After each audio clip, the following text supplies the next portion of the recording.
Very good morning to you all.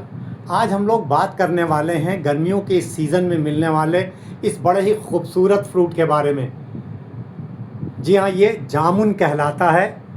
इसे English में black plum कहते हैं, जावा प्लम भी कहलाता है और कहीं कहीं इसे इंडियन ब्लैकबेरी भी कहते हैं। दिखने में जितना ये खूबसूरत है उतना ही खाने में इसका स्वाद अच्छा है और उससे कहीं ज़्यादा हमारी सेहत के लिए ये फ़ायदेमंद साबित होता है।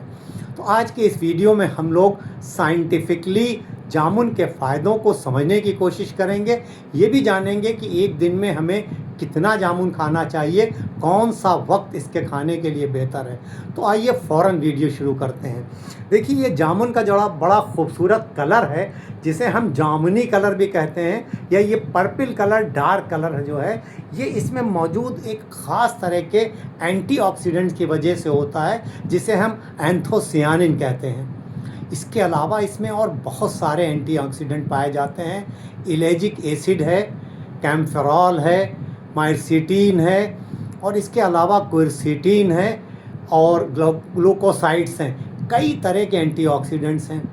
जिन भी फलों में, सब्जियों में हमें भर भर के एंटीऑक्सीडेंट मिलता है वो हमारे जिस्म के लिए इसलिए फ़ायदेमंद साबित होते हैं कि वो ऑक्सीडेटिव स्ट्रेस को घटाते हैं। तो सेलुलर लेवल पे, यानी जो छोटी हमारी यूनिट है सेल, उस पर जो डैमेज होता है उसको रोकते हैं। तो क्रॉनिक इन्फ्लेमेशन से बचाते हैं। कई बड़ी बीमारियों से हमें बचा के रखते हैं, हार्ट डिजीज़ से, डायबिटीज़ से, जो आर्थराइटिस यानी जोड़ों के दर्द वाली बीमारी है। एंटी एजिंग इफ़ेक्ट देते हैं, हमारी इम्यूनिटी को बढ़ाते हैं। तो बहुत सारे फ़ायदे जामुन से हमें इस जो इनमें एंटीऑक्सीडेंट्स हैं उसकी वजह से मिलते हैं। हमारी हार्ट की हेल्थ के लिए जामुन बहुत फ़ायदेमंद साबित होता है। इसमें अच्छी क्वांटिटी में फाइबर है और ये जो कई तरह के एंटीऑक्सीडेंट हैं ये हमारे हार्ट की सेहत को बेहतर रखने में मदद करते हैं। और जो इसमें बहुत अच्छी क्वांटिटी में पोटेशियम पाया जाता है, पोटेशियम ब्लड प्रेशर को रेगुलेट करता है। ये जो एंटीऑक्सीडेंट्स इसमें पाए जाते हैं ये जो एलडीएल यानी जो ख़राब वाला कोलेस्ट्रॉल है उसकी लेवल को घटाते हैं और जो अच्छा वाला कोलेस्ट्रॉल है एचडीएल उसको बढ़ाते हैं। तो हमारी जो खून की नालियाँ हैं हार्ट की, उसमें जो प्लेक बनता है यानी जो वो नालियों में ब्लॉकेज होता है उसको घटाने में मदद करते हैं, रोकने में मदद करते हैं। तो हम हार्ट अटैक या ब्रेन में जो स्ट्रोक होने के चांसेस होते हैं उससे अपने आप को बचा पाते हैं। तो हार्ट की सेहत के लिए इस जामुन का इस्तेमाल काफ़ी फ़ायदेमंद साबित होता है। हमारी स्किन और बालों के लिए इस जामुन का इस्तेमाल बहुत बेहतर इसलिए साबित होता है कि इसमें बहुत सारे एंटीऑक्सीडेंट के अलावा विटामिन्स भी बहुत से हैं। विटामिन ए, विटामिन सी और विटामिन बी कॉम्प्लेक्स ग्रुप के कई सारे विटामिन हैं। इसके अंदर एस्ट्रिंजेंट प्रॉपर्टी पाई जाती है। ये हमारी त्वचा को ज़्यादा जवान रखने में मदद करता है। जामुन का इस्तेमाल अगर हमारी त्वचा में दाग धब्बे हैं, एक्नी यानी जो मुहासे हैं, या इसमें किसी तरह का इन्फेक्शन हो गया है तो उन सब को बेहतर करने में मदद करता है। इसके अंदर एंटी माइक्रोबियल, एंटी बैक्टीरियल और एंटी फंगल प्रॉपर्टीज़ भी पाई जाती हैं। ये ब्लड प्यूरीफायर के तौर पर भी काम करता है। तो जामुन के इस्तेमाल से हमारी त्वचा में एक नया निखार आता है और हमारी त्वचा ज़्यादा टाइटन और ज़्यादा ब्राइटन होती है और वो ज़्यादा बेहतर दिखती है जब हम जामुन का इस्तेमाल बराबर करते हैं। हमारी बालों की सेहत के लिए भी बेहतर है। हमारी बालों में एक ये नया निखार लाने में मदद करती है। ओरल हाइजीन के लिए, हमारी मुंह की सेहत के लिए जामुन का इस्तेमाल काफ़ी बेहतर साबित हो सकता है। अगर हमारे मुंह में, मसूड़ों में स्वेलिंग है या पायरिया वाली दिक्कत है तो हम जामुन के इस्तेमाल से फ़ायदा उठा सकते हैं। ख़ास तौर पर अगर जामुन के पत्तों को सुखाकर उसका पाउडर बनाया जाए और उसको मंजन के तौर पर इस्तेमाल किया जाए, या जामुन की छाल को पानी में खौलाकर अगर उससे कुल्ली किया जाए तो ये और ज़्यादा फ़ायदेमंद साबित होता है और हमारी मुंह की सेहत काफ़ी बेहतर होती है। हमारे डाइजेशन को बेहतर करने के लिए जामुन का इस्तेमाल बहुत अच्छा है। जो इसमें कई तरह के एंटीऑक्सीडेंट्स हैं, विटामिन्स हैं, मिनरल्स हैं, ये हमारे डाइजेशन को बेहतर करते हैं। अगर आपको गैस बनती है, एसिडिटी होती है, सीने में जलन होती है, अल्सर वाली दिक्कत है, तो उसमें इस जामुन से फ़ायदा उठाया जा सकता है। अगर आपका पेट बार बार ख़राब रहता है तो उसमें भी जामुन फ़ायदेमंद साबित होता है। वेट लॉस में ये मदद करता है। देखिए, बहुत ही लो कैलोरी फ्रूट है।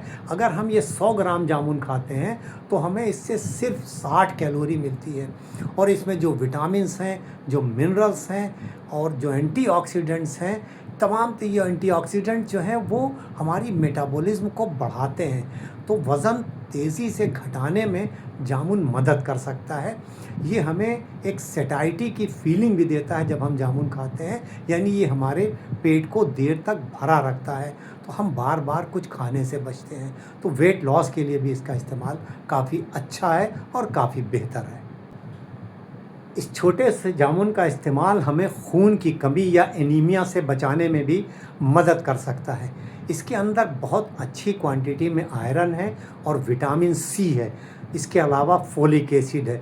ये सब मिलकर के जिस्म में नया खून बनाने में मदद करते हैं। तो जब एनीमिया यानी खून की कमी होती है तो बहुत थके थके हम रहते हैं, हमारा मूड ठीक नहीं रहता है, ज़रा से काम में थक जाते हैं, कोई काम करने में मन नहीं लगता है। तो इस तरह की परेशानियों को दूर करने में भी हम जामुन से फ़ायदा उठा सकते हैं। ये कई तरह के इन्फेक्शन से बचाता है। मैंने बताया था इसके अंदर anti microbial, anti bacterial property है, तो कई तरह से इन्फेक्शन से बचाता है। तो जब बार बार हम लोग बीमार पड़ जाते हैं सीज़न बदलने के साथ साथ, उसमें भी हम बचते हैं जब हम जामुन का इस्तेमाल करते हैं। साथ ही साथ ये हमारी इम्यूनिटी को भी बढ़ाता है, तो जब हमारी इम्यूनिटी भी बेहतर रहती है तो भी हम बार बार बीमार नहीं पड़ते हैं। अगर आपको बार बार नज़ला, ज़ुकाम, खांसी जैसी शिकायत होती है तो भी आप जामुन से फ़ायदा उठा सकते हैं। ये बलगम को ढीला करके निकालने में मदद करता है, तो रिस्पायरेटरी सिस्टम वाली जो दिक्कत है उसमें भी हम जामुन से फ़ायदा उठा सकते हैं। इसके अंदर एंटी एलर्जिक प्रॉपर्टी पाई जाती है। जब एलर्जी होती है, शरीर में कहीं कहीं खुजली होने लगती है, चकत्ते पड़ जाते हैं, तो शरीर जब एलर्जी होती है तो एक चीज़ रिलीज़ करता है केमिकल, जिसे हम हिस्टामीन कहते हैं।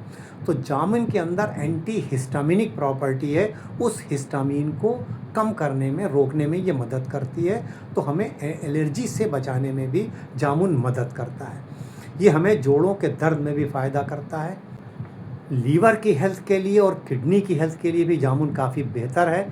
इन दोनों की सेहत को बेहतर रख के ये हमारी बॉडी को डिटॉक्सिफाई करने में मदद करता है। इसके अलावा जामुन का इस्तेमाल हमारी आँखों की सेहत के लिए भी काफ़ी फ़ायदेमंद साबित होता है। अब इस जामुन के उस फ़ायदे की बात जिसके लिए इसका इस्तेमाल सबसे ज़्यादा होता है, यानी इसकी एंटी डायबिटिक प्रॉपर्टी, शुगर वाले लोगों के लिए इसका इस्तेमाल बहुत ही बेहतर है। इसमें दो तरह के एक्टिव कंपाउंड पाए जाते हैं, एक कहलाता है जैम्बोलिन और दूसरा कहलाता है जैम्बोसिन। जैम्बोलिन जो हमारा स्टार्च है वो जब शुगर में जो टूट के बॉडी में जाता है तो उस प्रोसेस को स्लो करता है, और जैम्बोसिन जो है वो इंसुलिन के प्रोडक्शन को बेहतर करता है और जिस्म में इंसुलिन की सेंसिटिविटी को बेहतर करता है। तो ये दोनों मिल करके हमारे जिस्म में जो शुगर की मेटाबॉलिज्म है उसको रेगुलेट करते हैं, शुगर के स्पाइक को रोकते हैं। तो डायबिटीज़ वाले इसका इस्तेमाल बहुत अच्छे ढंग से करके अपने शुगर लेवल को बेहतर कर सकते हैं। इसके बीज जो हैं उसके अंदर भी एंटी डायबिटिक प्रॉपर्टी पाई जाती है।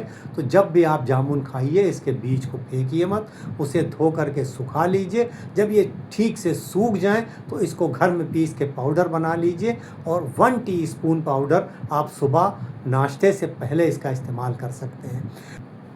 लेकिन देखिए, जामुन या इसका बीज का पाउडर डायबिटीज़ की दवा का बदल नहीं है। अगर आपकी डायबिटीज़ की दवा चल रही है तो अपने डॉक्टर के मशवरे पर आप जामुन या जामुन के बीज का पाउडर इस्तेमाल कर सकते हैं, और धीरे धीरे आप, अगर आपकी लेवल शुगर की नॉर्मल आती है तो आपकी अपनी दवा की जो डोज़ है उसको धीरे धीरे कम कर सकते हैं। लेकिन अपने डॉक्टर की सलाह लेना बहुत ज़रूरी है, और आपको अपनी डायबिटीज़ की दवा को एकदम से बंद बिल्कुल नहीं करना है। कुदरत ने गर्मी के इस मौसम में जामुन के साथ साथ फलों के राजा आम को भी पैदा किया है, और हम सब आम बड़े शौक़ से खाते हैं। आम का मिजाज या उसकी तासीर गर्म और तर होती है, वहीं दूसरी तरफ जामुन जो है इसकी तासीर सर्द है और खुश्क है। तो अगर आम जब हम खाते हैं, अगर उसकी गर्मी की वजह से किसी तरह के किसी नुकसान का कोई अंदेशा होता है, तो उसके बाद अगर हम जामुन का इस्तेमाल कर लेते हैं तो वो उसकी गर्मी को दूर कर देता है और हमें किसी तरह का नुकसान से बचाता है। ये तो आम और जामुन दोनों इसीलिए साथ साथ कुदरत ने दिए हैं कि हम दोनों के इस्तेमाल से फ़ायदा उठा सकें। जो लोग डायबिटीज़ वाले हैं, यानी जिनकी शुगर लेवल बढ़ी हुई है, अगर वो आम खाने से पहले थोड़ा सा 2-4 पीस जामुन खा लेते हैं और उसके बाद थोड़ा सा 2-1 टुकड़ा आम का खाते हैं और फिर 1-2-4 पीस जामुन खा लेते हैं, तो ये जो उनकी शुगर लेवल है उसको बहुत तेज़ी से बढ़ने नहीं देता। तो डायबिटीज़ वाले भी आम का इस्तेमाल इस जामुन के साथ लिमिटेड क्वांटिटी में कर सकते हैं। तो जामुन के इन फ़ायदों को हासिल करने के लिए हमें एक दिन में कितने जामुन का इस्तेमाल करना चाहिए? देखिए, कुदरती चीज़ है, नेचुरल चीज़ है, आम तौर पर इसका कोई नुकसान नहीं है, लेकिन अगर हम बहुत ज़्यादा इसका इस्तेमाल करते हैं तो ये हमें नुकसान कर सकता है। तो जो एडल्ट लोग हैं, वो मेल हो या फीमेल, उनके लिए एक दिन में तकरीबन 100 ग्राम जामुन का इस्तेमाल बेहतर है। कभी कभी अगर आप थोड़ा बहुत ज़्यादा भी कर लेते हैं तो आम तौर पर उसका कोई नुकसान नहीं, लेकिन रेगुलर बेसिस पे 100 ग्राम के आसपास इसका इस्तेमाल बेहतर है। और सुबह से लेकर शाम तक किसी वक्त भी कर सकते हैं, खाली पेट नहीं करना है। बेहतर वक्त जो है आपके नाश्ते और आपका जो दोपहर का खाना है उसके बीच में है, या जो शाम का टाइम है, यानी दोपहर का खाना और शाम की हमारी जो चाय का वक्त है उसके बीच में इसका इस्तेमाल काफ़ी बेहतर है। बच्चे भी इस्तेमाल कर सकते हैं, थोड़ी डोज उसको कम देनी है, और बाकी प्रेग्नेंट फीमेल भी इसका इस्तेमाल कर सकती हैं। लिमिटेड क्वांटिटी में सारे लोग इस्तेमाल कर सकते हैं, बहुत ज़्यादा इस्तेमाल नहीं करना है। अगर आपके डॉक्टर ने आपको आपकी क्लिनिकल किसी कंडीशन की वजह से जामुन का इस्तेमाल या इस तरह के किसी और चीज़ के इस्तेमाल से मना किया है, तो आप बग़ैर अपने डॉक्टर की सलाह पे जामुन का इस्तेमाल ना करें। बाकी सब के लिए सेफ़ है, सारे लोग इसका इस्तेमाल कर सकते हैं। आज के इस वीडियो में बस इतना ही। मुझे उम्मीद है कि इस वीडियो से आपको जामुन के बारे में कोई ना कोई नई जानकारी ज़रूर मिली होगी और आप इस पूरे सीज़न में जामुन का इस्तेमाल लिमिटेड क्वांटिटी में करके अपनी सेहत को बेहतर रखने में कामयाब हो सकेंगे। अब इजाज़त, इस उम्मीद के साथ कि इंशाअल्लाह जल्द मुलाकात होगी किसी नए टॉपिक के साथ। तब तक के लिए हंसते रहिए, खुश रहिए, मुस्कुराते रहिए, एक्टिव रहिए और एक दूसरे के लिए दुआ ज़रूर करते रहिए।